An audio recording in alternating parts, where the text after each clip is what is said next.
I should have known that pretending Monday didn't exist was never going to work. The second I stepped into the office that morning, everything felt different. Not visibly, not obviously, but different. The lobby smelled the same, overpriced citrus cleaner and burnt espresso. The receptionist smiled the same polite smile. My security badge beeped the same way when I tapped in. But my pulse was louder, because somewhere upstairs, in a glass-walled corner office, was Griffin Hale. And now I knew something about him. Or maybe the more dangerous truth was, he knew something about me. I told myself to act normal, which immediately made me hyper-aware of everything. Was I walking weird? Was I breathing too loud? Did I look like someone who had shared tequila sodas with his boss under neon lights while discussing compartmentalized identities? Morning, Elliot. I nearly jumped out of my skin. Sasha from Analytics gave me a strange look as she passed my desk. Morning, I replied, hoping my voice didn't sound like it had just cracked under pressure. I sat down, opened my laptop, and focused on emails. If I kept my head down, if I just worked, if I treated today like every other Monday, my screen lit up with a calendar notification. 10 a.m. strategy sync, Hale E. Right? Of course. I stared at it for a full 10 seconds. The universe had jokes. The meeting wasn't unusual. Griffin and I met once a week to go over campaign progress. Normally, I prepared obsessively bullet points, backup slides, contingency answers for questions he might ask. Today, my brain was replaying the way he'd said my name at the bar. Off the clock. By 9:58, I was standing outside his office. The glass walls felt more transparent than usual. He was already inside, jacket off, sleeves rolled, reading something on his tablet. Composed, untouchable. Corporate Griffin had returned. I knocked lightly. He looked up. For half a second, just a fraction, something flickered across his face. Recognition layered with memory. Then it smoothed into professionalism. Elliot, he said evenly. Come in. His voice was steady, controlled. No trace of purple lights or tequila or the warmth in his eyes from Friday night. I stepped inside and closed the door. And suddenly it felt like the smallest room in the building. Morning, I managed. Good weekend? He asked. The question was neutral, but it wasn't. I held his gaze. Eventful. One corner of his mouth twitched. Productive, I hope. Very, I replied. A beat. There it was again, that quiet awareness threading through the air between us. Not inappropriate, not obvious, but there. He gestured to the chair across from his desk. Let's review the Morrison pitch. Work mode. Safe territory. I launched into the presentation, grateful for something concrete to hold on to. Metrics. Audience breakdown. Budget allocation. Numbers didn't flirt. Slides didn't remember eye contact in dark hallways. Griffin listened the way he always did, focused, analytical, occasionally interjecting with questions that cut straight to the core of an idea. But something had shifted. He wasn't just evaluating the work. He was watching me, not in a predatory way, in a curious way, like he was recalibrating. When I finished, he leaned back slightly. This is strong, he said. Your positioning angle is sharper than last week. Relief loosened something in my chest. Thank you. I mean that, he added. Our eyes held a second longer than necessary. Then, a knock at the door. We both straightened instinctively. Sasha poked her head in. Sorry, Griffin. Quick question about the Q3 projections? Of course, he said smoothly. And just like that, the moment dissolved. I gathered my tablet, standing. I'll send the revised deck by end of day. Elliot, Griffin said before I could reach the door. I paused. Sasha was still there. Office reality had snapped back into place. Yes. His expression was unreadable. Close the door on your way out. Professional. Neutral. But the weight in his tone settled low in my stomach. I nodded and stepped into the hallway. The glass door clicked shut behind me. All morning I felt it. His awareness. Like a current running just beneath the surface. Around noon, my phone buzzed. Unknown number. I frowned. Then opened the message. GH. I believe we forgot to discuss one agenda item Friday night. My heart thudded. I glanced toward his office through the glass wall. He wasn't looking at me, but his phone was in his hand. I typed back before I could overthink it. Elliot, I don't remember approving after-hours agenda items. 3 dots appeared almost instantly. JH, off the record. My throat went dry. I stared at the message for a full 5 seconds. Then, Elliot, that sounds dangerously close to poor boundary management. Sir. There was a longer pause this time, long enough for me to question every life choice that led to that text. Then my phone buzzed again. JH, careful, Elliot. You're assuming I'm the one at risk of crossing a line. Heat rushed straight down my spine. I swallowed. Across the office, he finally looked up. Not at the room. At me. No smile. No smirk. Just that steady, assessing gaze. And for the first time since Friday night, I realized something that made my pulse spike even harder. He wasn't uncomfortable. He wasn't embarrassed. He wasn't pretending it hadn't happened. He was choosing to acknowledge it. Carefully. Strategically. Like everything else he did. My phone buzzed again. JH, lunch. 1:30. Conference room B. Neutral territory. Neutral territory. Right. I typed back before my nerve could disappear. Elliot, are we discussing Morrison or agenda items? This time, when I looked up, he was smiling. Subtle. Dangerous. JH, that depends on how brave you're feeling today. And just like that, I knew. Friday night hadn't been a fluke. It had been a beginning. I showed up to conference room B at 1:28. Not because I was eager, because I refused to be late when tension is involved. The room was smaller than Griffin's office, frosted glass walls. Long table, neutral gray chairs. It always felt like the place where uncomfortable conversations happened. Budget cuts. Strategy pivots. Damage control. Appropriate. He was already inside. Of course he was. Jacket back on. Laptop closed. Phone face down on the table. Waiting. The second the door shut behind me, the air shifted. Not inappropriate. Just honest. Relax, he said mildly, noticing my posture. I am relaxed. You're standing like you're defending a thesis. I exhaled and sat across from him. Old habits. His eyes held mine for a moment longer than necessary. I don't want this to be uncomfortable, he said, which was ironic, because it was already the opposite of comfortable. It doesn't have to be, I replied carefully. He nodded once. Good. A beat of silence stretched between us, not empty, but loaded. Then he leaned back slightly. I meant what I said Friday, he continued, about compartmentalizing. I studied his expression. You don't let work and personal life mix. Correct. But you also walked across a crowded club to talk to your employee. The faintest shift in his jaw. Yes. I waited. He didn't look away. That wasn't impulsive, he said finally. I considered ignoring you. I raised an eyebrow. I'm honored I made it to the pros and cons list. One corner of his mouth moved. You did. Something about that tightened my chest. He wasn't flirting for fun. He was calculating. Careful. I'm not reckless, Elliot, he continued. Especially not with my career. Or with people who report to me. There it was. The boundary. Clear. Direct. I nodded slowly. Understood. But I didn't stand. And neither did he. Because the thing neither of us was saying sat right in the middle of the table between us. You came over anyway.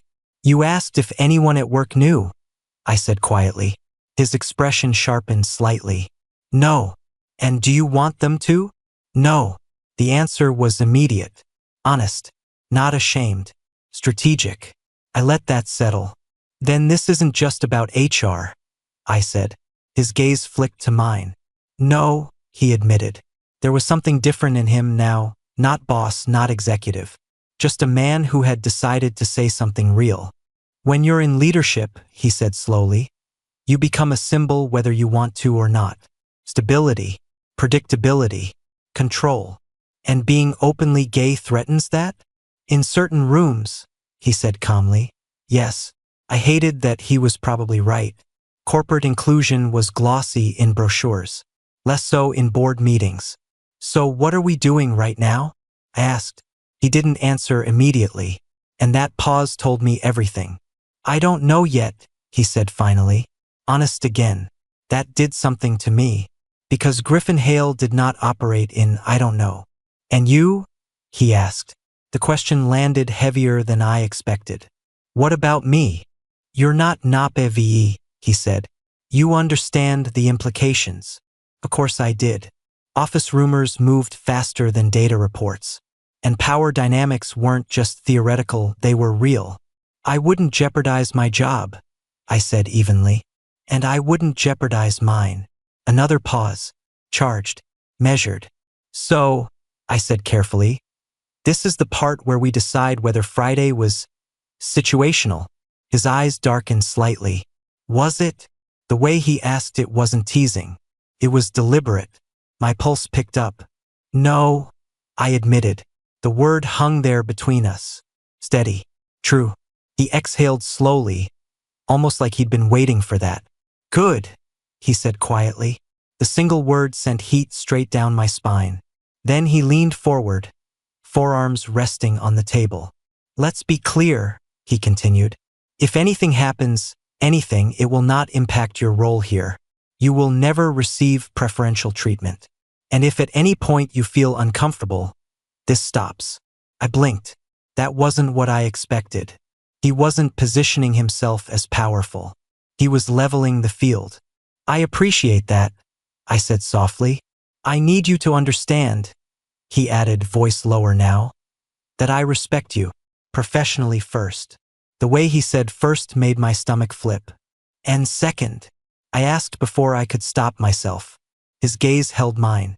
Second, he said, I've noticed you for a while. The room felt smaller, hotter. Not just Friday, he clarified, and suddenly memories rearranged themselves. The longer eye contact in meetings, the subtle praise that lingered, the way he sometimes lingered near my desk after others walked away. You can't say things like that in conference room B, I muttered. A low, almost surprised laugh left him. That's the most honest thing you've said all day. I shook my head, trying to steady myself. This is insane. It's controlled, he corrected. That's worse. His eyes softened slightly. I'm not asking you for anything reckless. Then what are you asking? He studied me for a long second. Dinner, he said. Not a command. Not a smirk. Just a statement. Not as your boss, he added. Outside the office. Public place. Clear lines. My heart was pounding so hard I was certain he could hear it. You realize this is the opposite of compartmentalized, I said. No, he replied calmly. It's intentional. That word again. Strategic. Measured. Safe. But nothing about the way he was looking at me felt safe. Felt inevitable. And if I say no? I asked. His expression didn't change. Then we returned to Friday being a coincidence. Clean exit. No retaliation. No weirdness. Just professionalism. God, he really was like this in every part of his life. I studied him across the table. The man who commanded boardrooms. The man who stood under purple lights with a softer smile. The man who just asked me to dinner like it was both the simplest and most complicated thing in the world. You don't make impulsive decisions, I said. No. So you've thought about this? Yes. How long? Another pause. Then, long enough. That did it. The honesty. The lack of games. The fact that he wasn't pretending this was just chemistry. He had considered it. Measured it. And still asked. I stood slowly. Walked toward the door. His eyes tracked me the entire time. I reached for the handle. Paused. Then looked back at him. Friday, I said carefully. You said we could pretend Monday didn't happen. Yes. I opened the door halfway. Tonight, I added. We're off the clock. His jaw tightened just slightly. Elliot, text me the details. I finished. And then I stepped out before my courage could evaporate. As I walked back to my desk, my hands were shaking. Not because I was scared, because something had shifted. Not reckless, not messy, deliberate. And for the first time since I'd started working here, I wasn't just trying to impress Griffin Hale. I was choosing him. I changed shirts 3 times, which is embarrassing, because it was just dinner. Not a date, not officially. Just 2 consenting adults meeting outside office parameters in a neutral environment with clearly stated boundaries. Right? I stared at myself in the mirror and immediately rolled my eyes. "You're 26, I muttered. "Act like it." My phone buzzed. 7:30. Arden Bistro. Under your name. Under my name. Of course it was. Strategic. If anyone from work happened to see the reservation, it wouldn't be his. God, he thought of everything. I grabbed my jacket and headed out before I could second-guess myself. Arden Bistro was dim but not intimate. Busy enough to feel anonymous. Quiet enough to talk. Neutral territory. He was already there. Again. Standing near the host stand, hands in his pockets. No suit jacket this time. Dark sweater. Dark jeans. Relaxed. Less CEO. More man. When he saw me, something shifted in his expression. Not surprise. Not calculation. Approval. Which, annoyingly, made my chest tighten. "Elliot," he said. "Griffin." We both paused. And then, he smiled. Not corporate. Not careful. Just warm. "You look good," he said. Simple. Direct. I swallowed. "So do you." The host led us to a table near the back. Candlelight flickered low between us. For a second, it was almost absurd. This was the same man who dissected quarterly reports with surgical precision. Now he was pulling out my chair. "You're staring," he said lightly once we sat. "I'm recalibrating." His eyebrow lifted slightly. "And you're different." "How?" "Not defensive. Genuinely curious." "You're not guarded." He considered that. "I don't need to be here." That answer hit harder than I expected. "You don't." "No." He folded his hands loosely on the table. "I chose to ask you to dinner. I chose to show up. That removes the need for armor."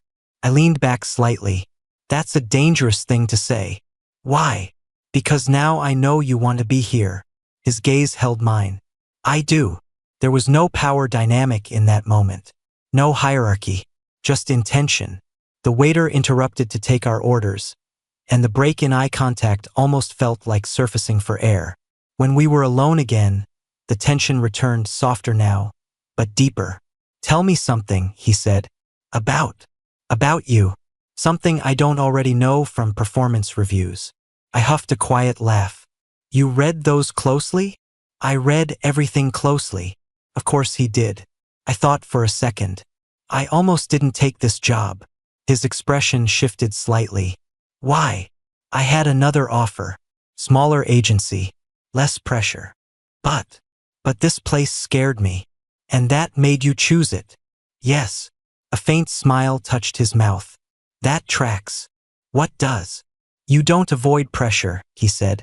"You rise to it." The way he said it felt less like observation and more like recognition. "And you?" I asked. "Why marketing?"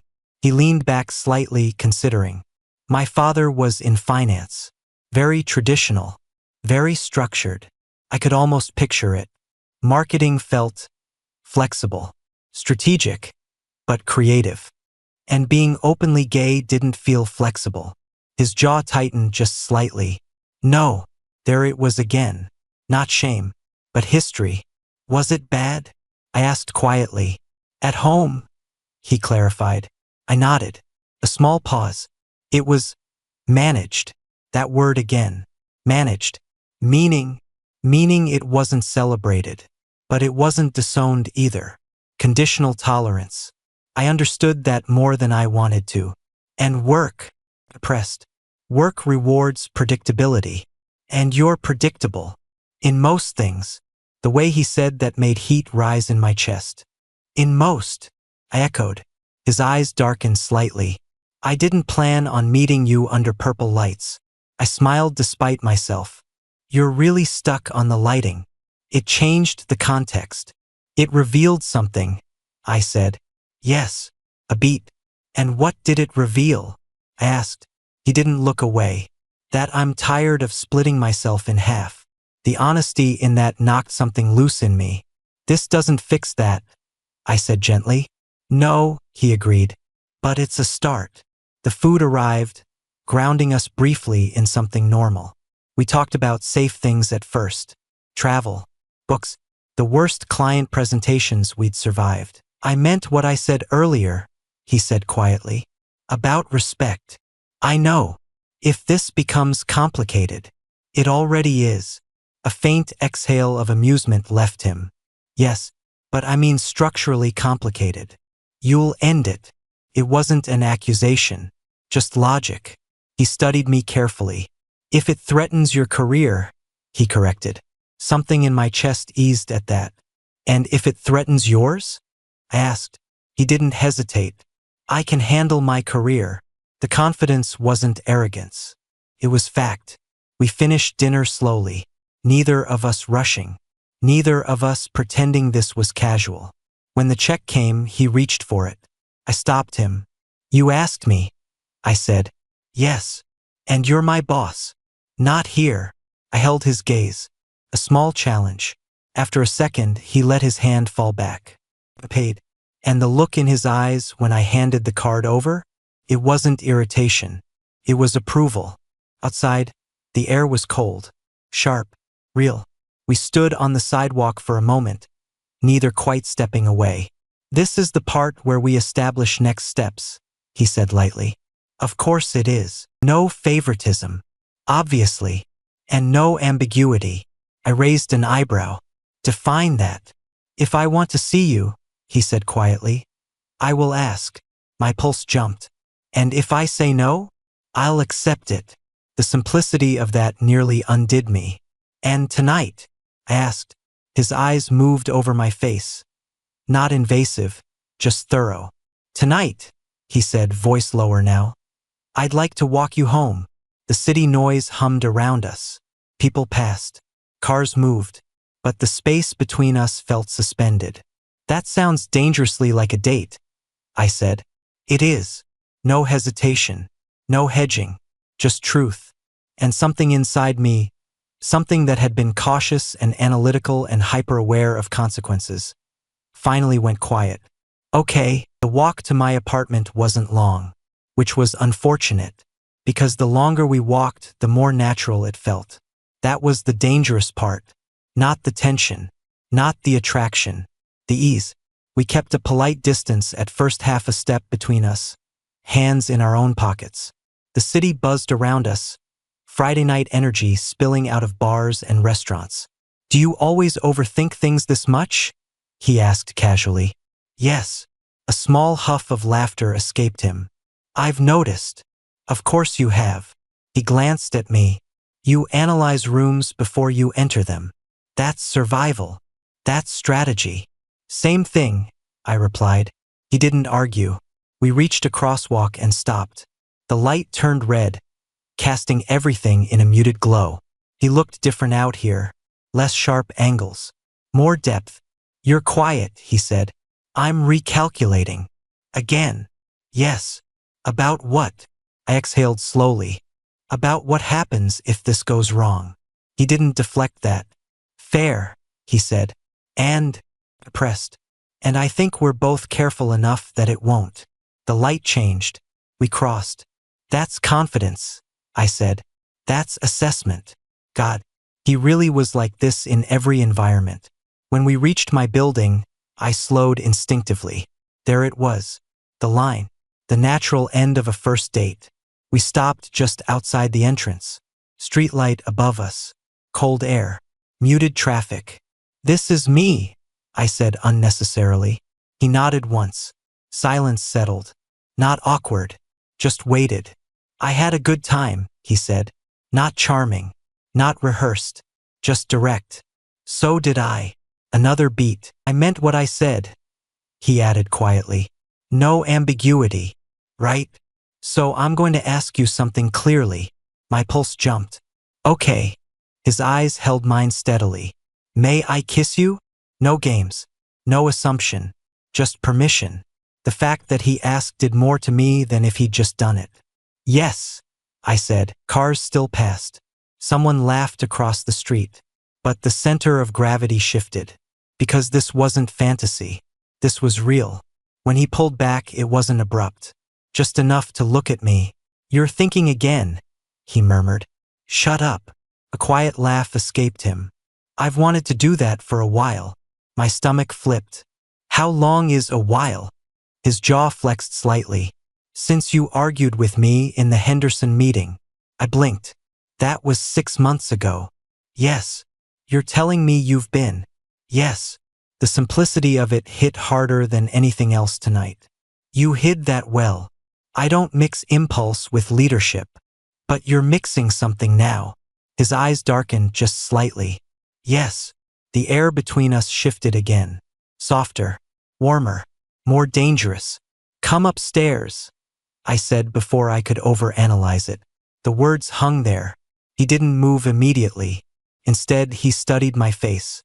"This is where I confirm," he said quietly, "that you're not feeling pressured. I'm not.